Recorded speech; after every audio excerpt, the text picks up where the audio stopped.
In 1962, Wilt Chamberlain did what seems impossible and averaged an unimaginable 50.4 points per game.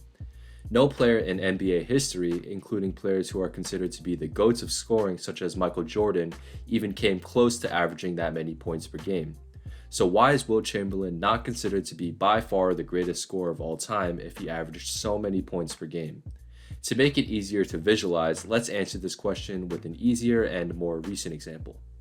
In 2021, Bradley Beal finished second in points per game. However, does this second spot on the list mean that he was the second best scorer in the NBA that season? Probably not.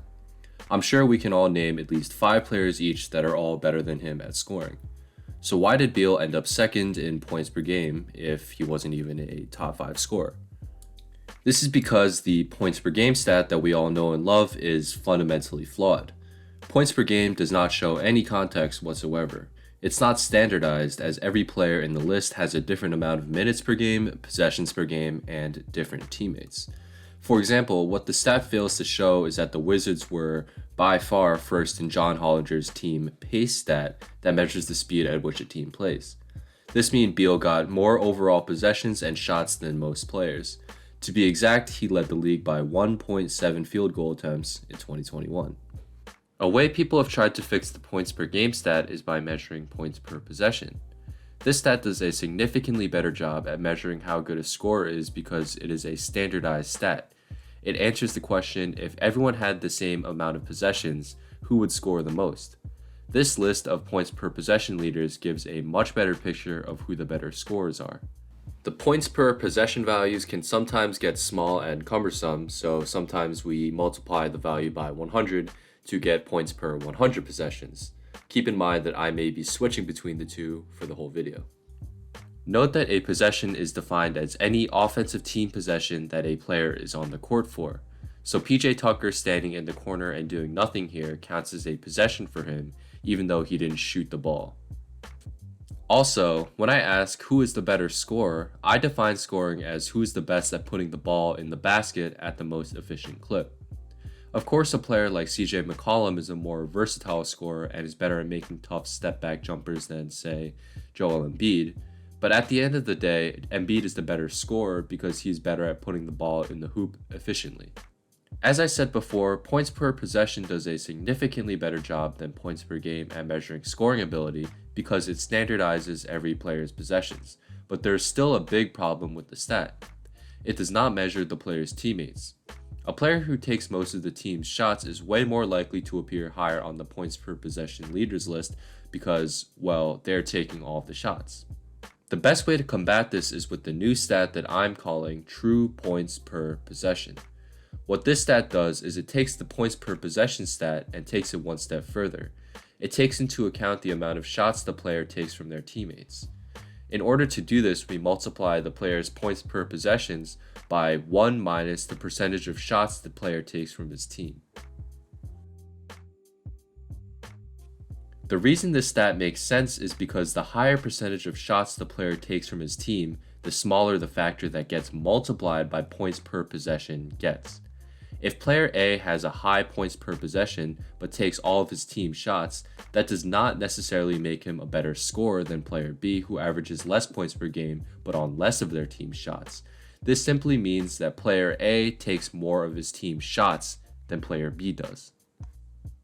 Look at it this way. Let's say player A averages 34.6 points per possession and player B averages 34.4 points per possession. Traditional thinking tells us that player A is the better scorer because he scores more on average per offensive team possession.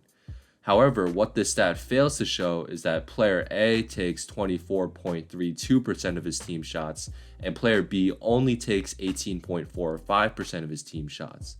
Player B is able to score almost as many points per possession while taking just about 6% less of his team's shots than player A does. If we use my true points per possession formula, we find out that player B is actually a better scorer when taking into account the percentage of team shots taken. This is actually a real scenario. Player A is Jayson Tatum this season, and player B is Karl Anthony Towns this season.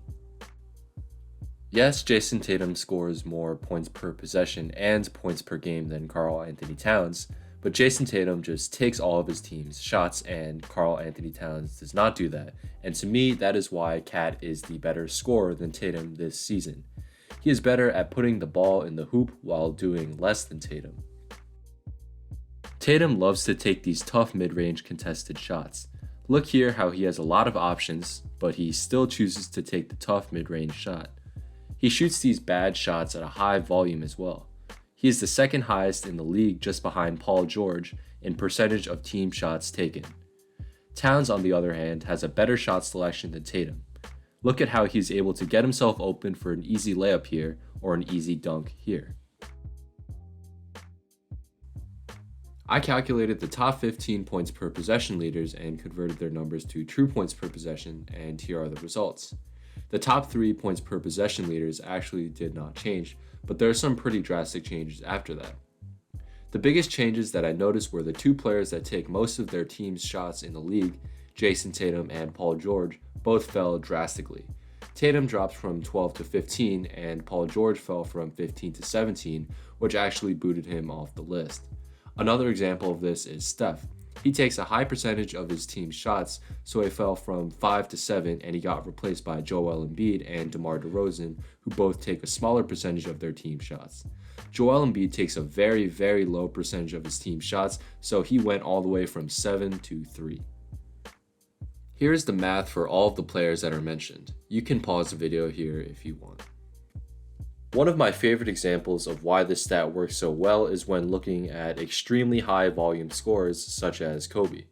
In his best 2005-2006 season, Kobe averaged 45.6 points per possession, which would have crushed every 2022 player's points per possession.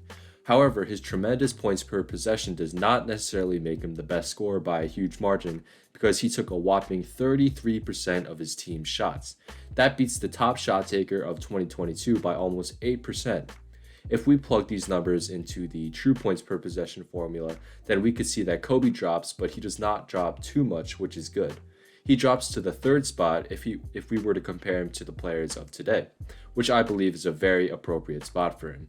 He scored a lot, but it's not like he was scoring at a super efficient rate.